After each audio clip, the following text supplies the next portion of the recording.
Cephalus was a young man who enjoyed sports and hunting. Every morning before the sun came up, he would head on out.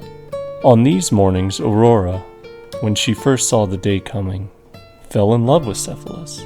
But Cephalus was in a loving marriage with Procris. Procris was favored by the goddess Diana, who gave her the gifts of the quickest dog and a honing javelin. Cephalus made Aurora feel unwanted, and on her leave of him, she said,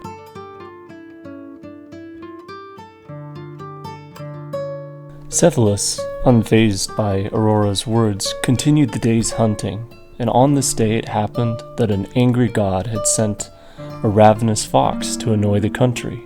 No hunter nor any of their dogs could catch it, though they tried. They knew they had no chance, and finally asked Cephalus if they could use his dog. The dog's name was Lelaps, by the way. Eager for the hunt, Lelaps darted off faster than the eye could see.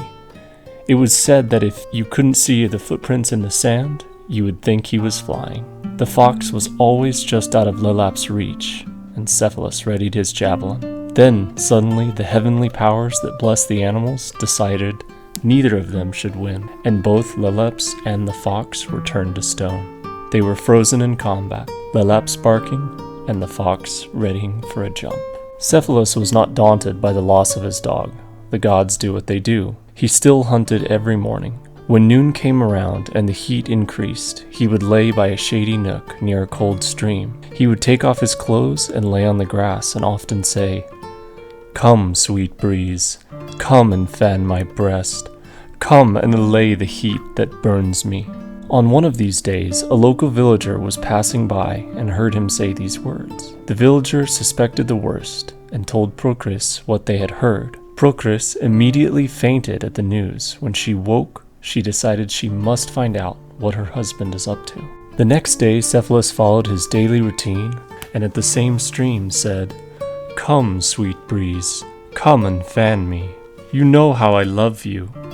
You make the groves and my solitary rambles delightful."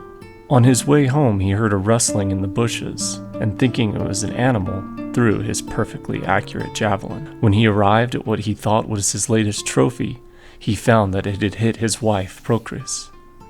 He tried to remove the javelin, her own gift to him. He picked her up and tried to stop the bleeding.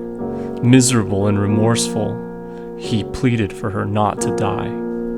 She was able to open her weak eyes and said, They both understood what had happened, but what good was understanding in this moment? She died with a calm face, looking pityingly and forgivingly to Cephalus.